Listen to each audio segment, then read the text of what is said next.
Hey guys, welcome back to my channel. I have another video here. This is going to be a little longer, probably video, maybe 2-3 parts. I don't know yet. This is a 2005 Volkswagen Beetle with a 2.0 engine. Customer complaint is overheating. Somebody else already replaced the water pump and timing belt, and after that the car is now, overheating. And I did a pressure test on it, and it's blowing head gasket. So the reason of this video will be how to replace the cylinder head gasket on on this vehicle. So I'm already kind of like raised the vehicle a little bit, so I have to remove the undercover and drain the coolant. So just bear with me. I'm raising the car right now.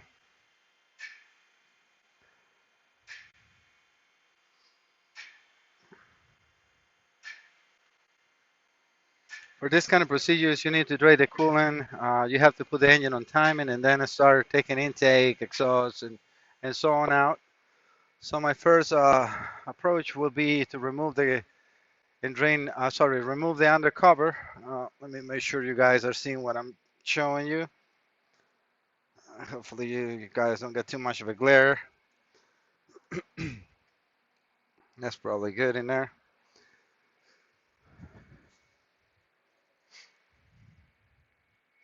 So I'm going to remove this, most likely this wheel and this cover as well too, so I can get access to the motor and the belt, and to remove the timing covers.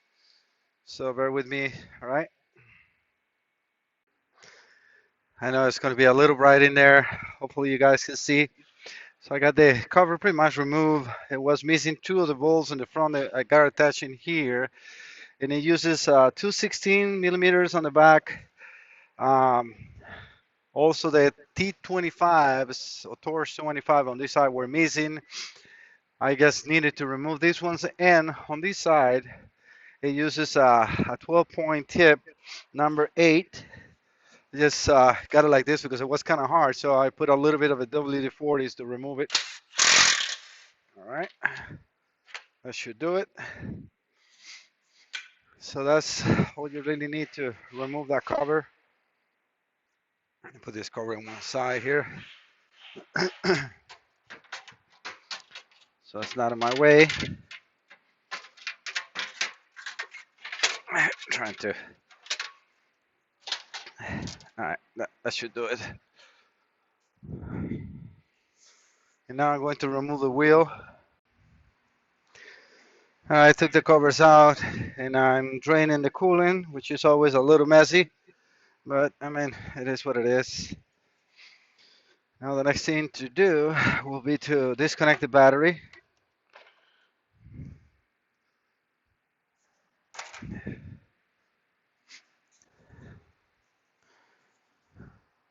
Now I can access also the tensioner for the belt, but let's disconnect the battery first.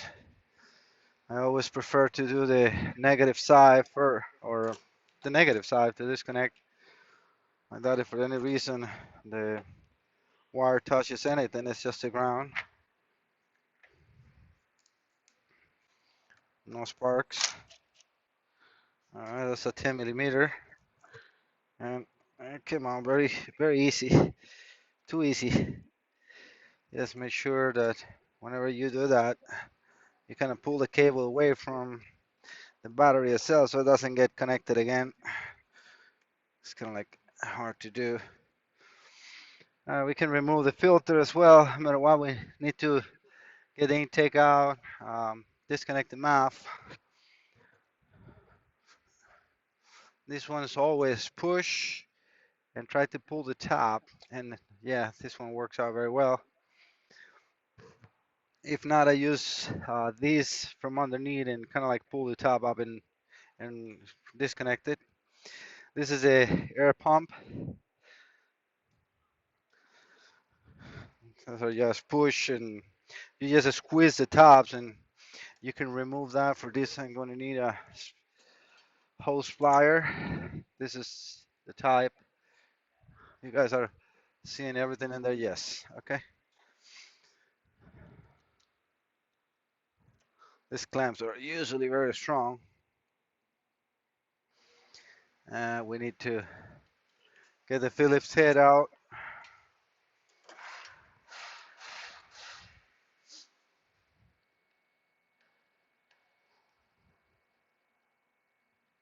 It definitely seems like somebody was here not too long ago. I can see bolts missing, a couple of screws underneath missing.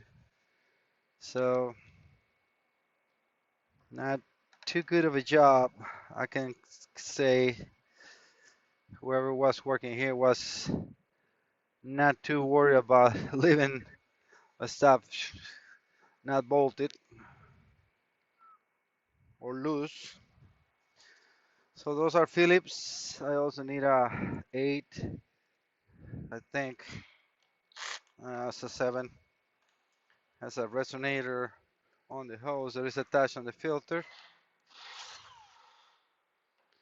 So guys, I'm going to remove the battery, kind of like get this out, and then get on the belt. I'm trying not to cut too much. Some people complain that my videos are too long. Another one says that, why cut, parts of the repair, but sometimes it's gonna make it too long. All right, so here it's just clamps. It has another sensor in here that I disconnect. This is most likely the air temperature sensor. And we have oil in here, a lot of oil and water. So not sure how good it's gonna show up in the video, but we have a mix of oil in there with water. I mean, when I say water, it's about, the coolant.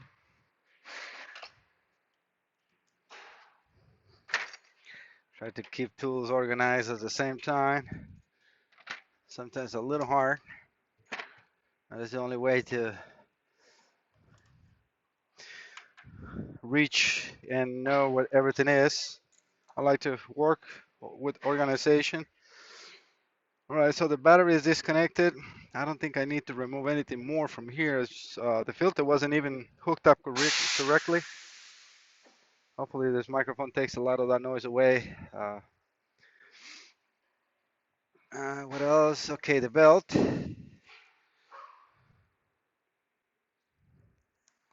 For the belt, we can use, I think it's a 13 in order to, not 14, in order to move the tensioner back. Well, not even 14. 15. Yeah.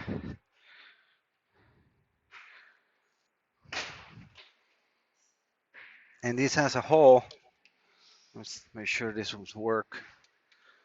Yeah, no. Last time I have to use an Allen wrench for that. They sell this tool that you can use for that. Got this hose on my way, which is just attached with a plastic clip in here. All right, we can put that away. Just in order to be able to move this for the tension. Want to remove the hose, I mean the belt. You gotta be careful not to get your fingers in the way. That can snap at any moment and get you. All right, so that should do it with the belt. That's the dry belt, the one I'm talking about. If you're gonna reuse it like I'm going to, make sure you mark the, kind of like an arrow so you know that it's going to be moving this way. So you avoid squealing. If you're not gonna reuse the belt, you don't have to do this.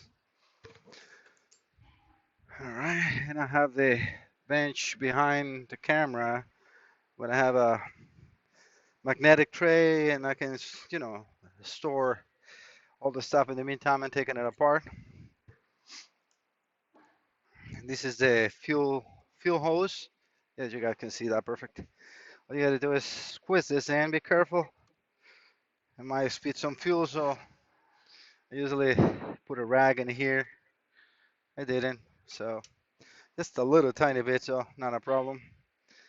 We can put that away or out of the way. And you can remove it from the back if you want as well. This one is just a press in one side. This one, it gets you a better lever than your fingers. That should come out. It's not really coming off. Okay, it is now. And we have the other one that goes to right here. All right. I really want to remove that. I really need to. I was thinking to remove the expansion tank for the coolant. But remember, the less you remove, the less you have to install later on. So let's keep going with the intake manifold. I'm not sure how much or of this process I'm going to keep in the video, or if I will again cut in it and do it in like 2 or 3 parts.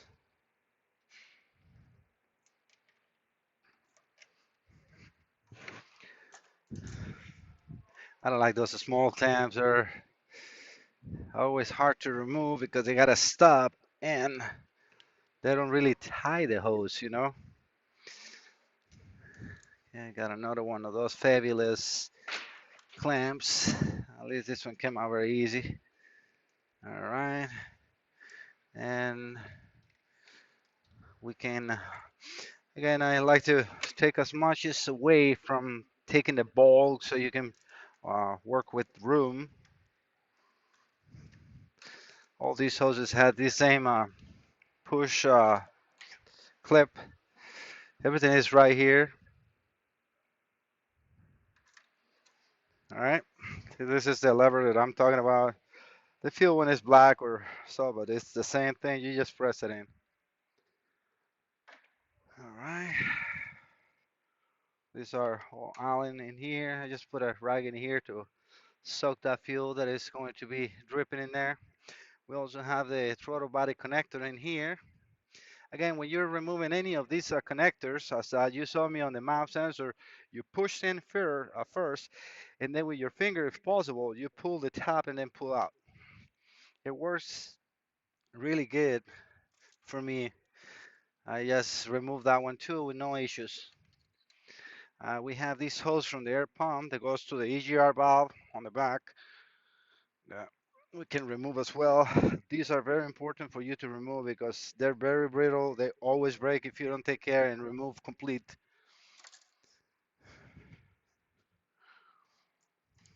It's a plastic hose.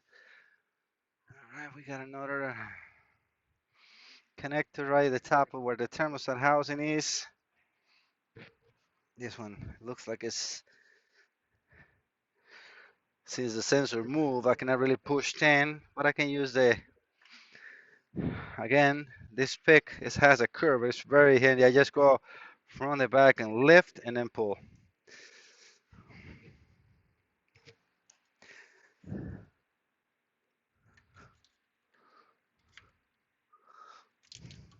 This tool is very handy too to remove harnesses without damaging the clips. Like this Christmas type clip with a pin puller comes out very, very easy. Okay, we got another hose that we can remove in here too. This is a coolant hose on the bottom of the um, throttle body. We got also the hose for the brake booster. I cannot really see where it gets connected, so let me start removing the intake. That one is 5 millimeter.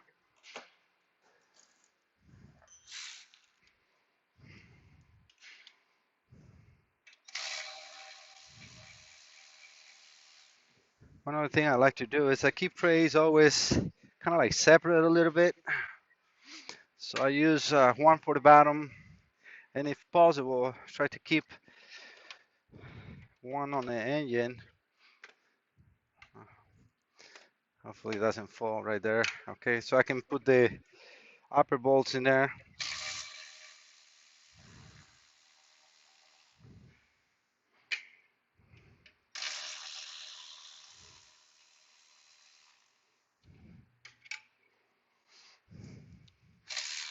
It's just a dipstick bracket, which this one is broken. So, but most likely the customer, and I just drop it in there. So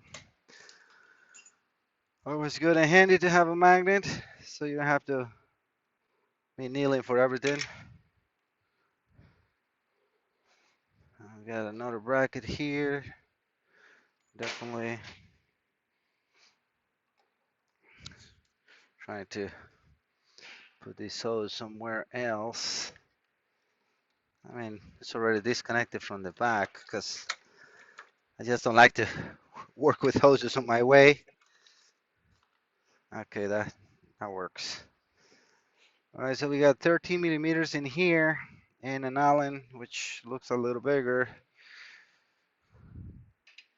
Yeah, it's a 6 millimeter on there.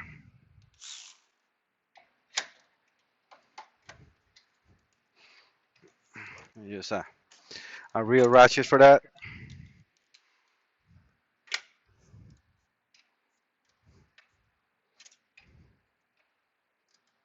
Hmm, wasn't all the way in.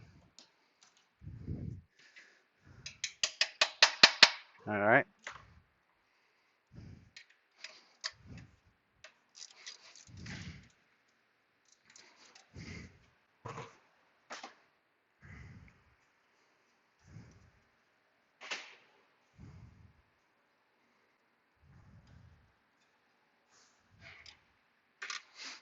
Just trying to get a bolt count. This has also a couple more bolts on the back. Have to see how I get those.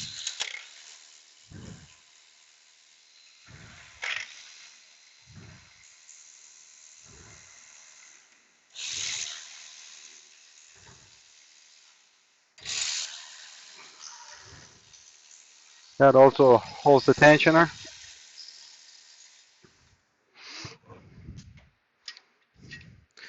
So this in bracket is a tensioner, and for the plastic cover that covers the engine, just a look. The plastic is just a look. That's what I was trying to say. And these are very nice in there. Very, very bad design.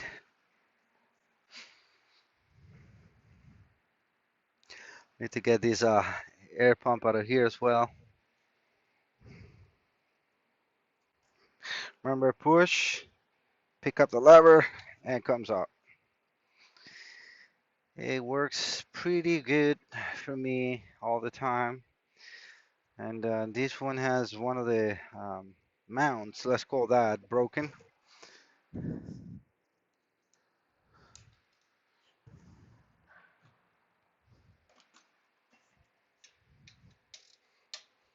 This one's our 6 millimeter. Should be another one in here, which is really, really damaged. Hopefully I can get that one out. At least it wasn't too tight.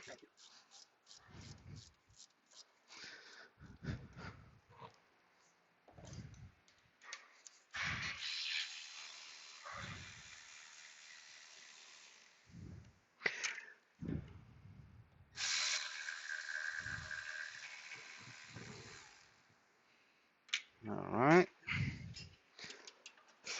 And that's a air pump. Thinking that I might be able to get that intake completely without separating from here, because I mean, you really wanted to do that in order to get the um, injectors and everything out. So let me see what I can do as far as Allen wrenches.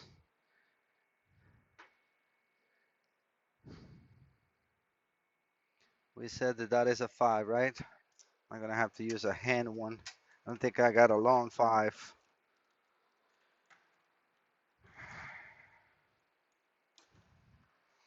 But I got a hand one. So we can put that from here.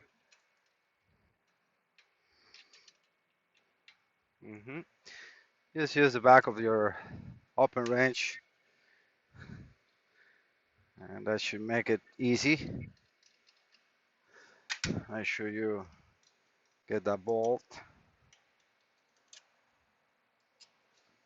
All right, one more.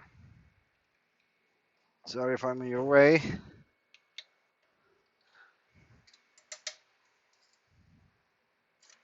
All right, was actually not so bad.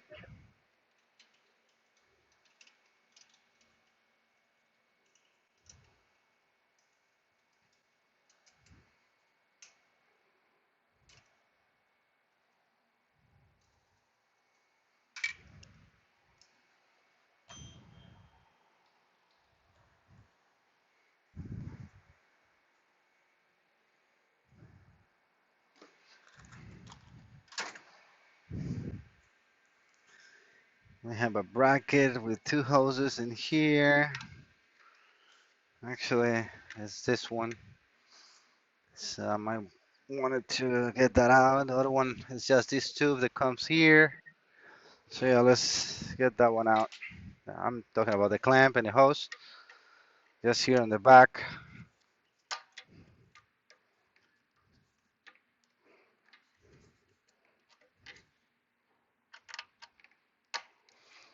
I don't like those clamps at all. As you can see, I can move it without the plier, and there I can move it with my hand. That shouldn't happen because I mean, eventually that is going to create a vacuum leak. All right, let's see how that feels. And I think we have another bolts here on the back. Should be 2, 3. I mean, 2. And yep, those are 6 millimeters. I got 2 of them, which should be very easy to get to it.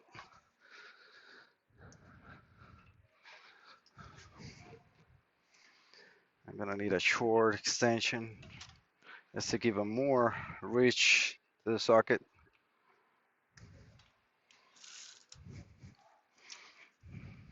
Hmm. I think that is going to work if I get my hands onto it. Hmm.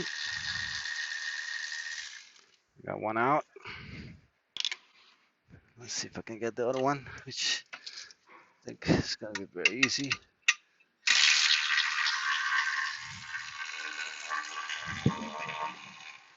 Okay. Really like those ratchets from. Yeah, always careful to pull because remember we got the booster hose is still here and no clamp on it. So that's the booster just gets attached, and as you see, there was no clamp on it. It shouldn't be like that.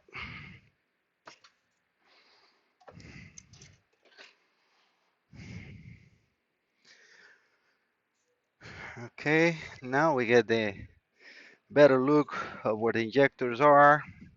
I'm gonna disconnect right here. Push, pull the lever, and disconnect. It works very good always. As far as the coil, it looks pretty good. These coils are very prone to failure for the position that there is located, and it usually cracks and moisture gets in and you get a hell of a misfire.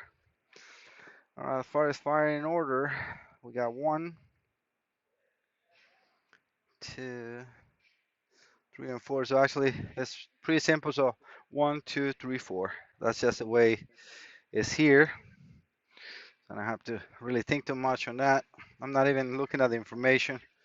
And remember, guys, I work in a lot of brands, most Europeans, but it's hard to keep up with fire in orders and so on. But if you're careful enough to see before you take apart, looking for a bent needle nose plier, that Well, these ones usually work very well to disconnect these things. All right, just wiggle and pull. Be gentle with it.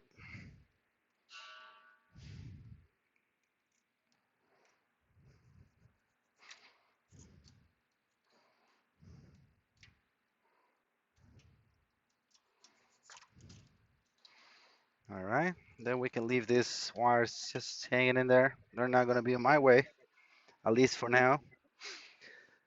Um, Thinking of wiring harness in here. Yeah, that can stay there. Injectors. We have one more wire. Goes to the NOx sensor under the intake.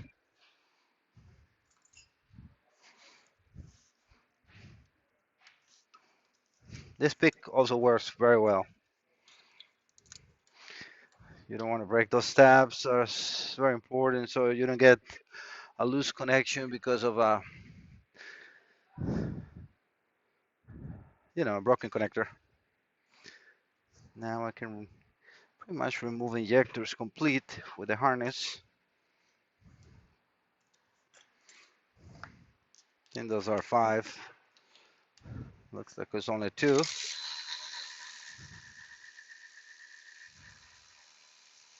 Very long for what they hold.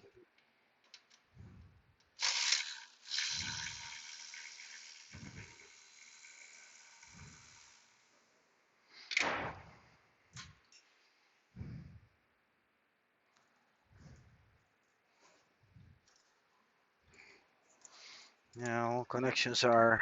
I usually like to spray the injectors itself with WD-40. That will, you know, when you shake it, they start like to come off very easy, as you saw that. And we can, for now, put this here. Remember the battery is disconnected, so we don't have to worry about that.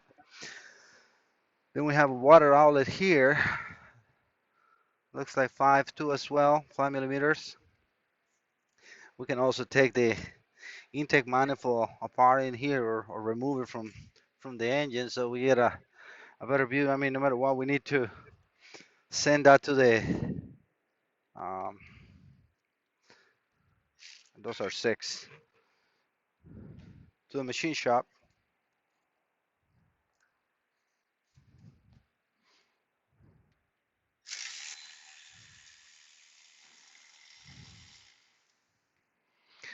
Before we mix it, they're the same length. So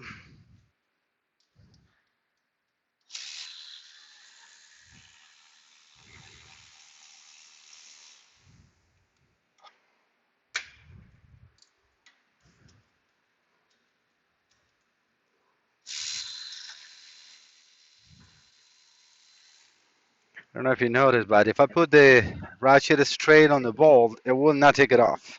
So what I do is I spin it and then put it in, and it works very well.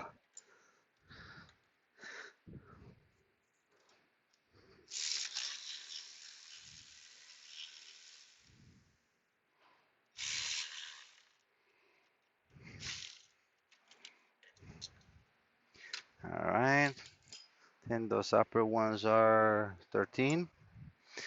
At least this one's right. Don't ask me where they put those nuts. They're not holding anything else.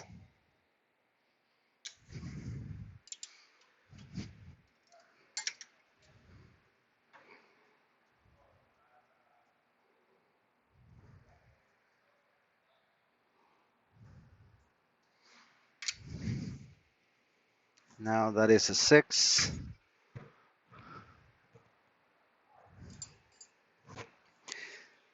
And for that, I need to go from here, but I need a little longer extension.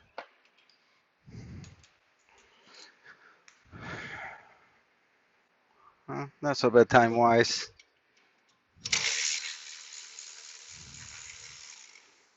Trying to go as quick as possible so you guys can see and the video doesn't get that long.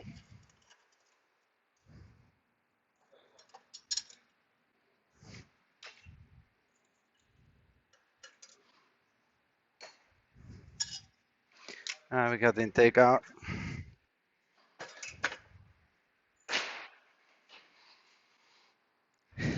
Looks really good as far as valves. Intake is pretty clean.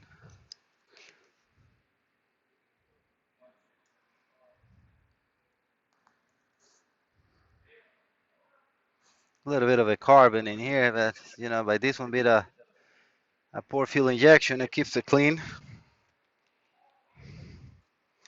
All right, so now let's take a look at this.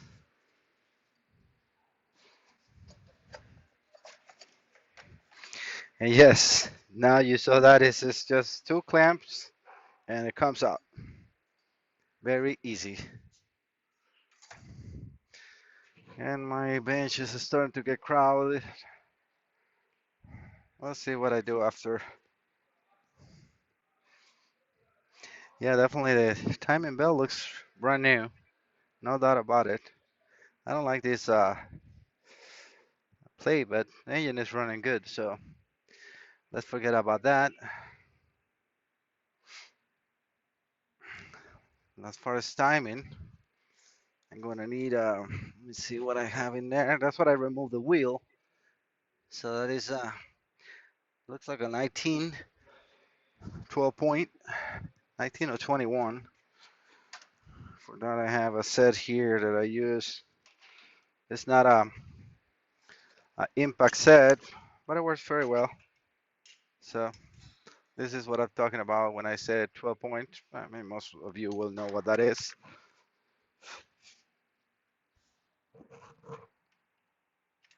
And it is 19. I probably think that spark plugs out will help me to move that engine easy too. Let me get those out.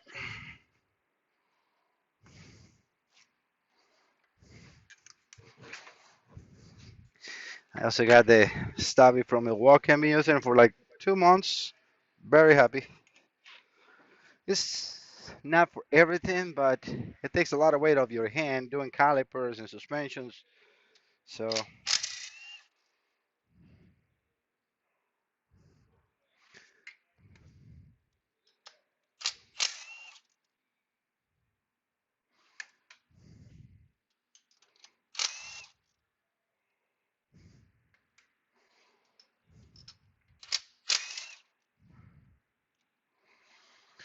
and by being a gun like this, it's not like ratchet that you're gonna, take a lot of room or space in order to remove anything. Take this gasket out. Now I bet you I can move that engine very easy. And I'm starting to see the mark in here, and they put a green mark in there too. So let's see.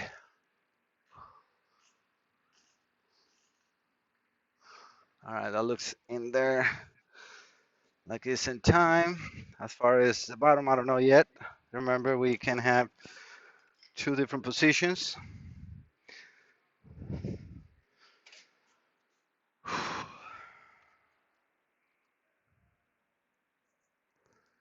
And I'm actually using all data for all this stuff.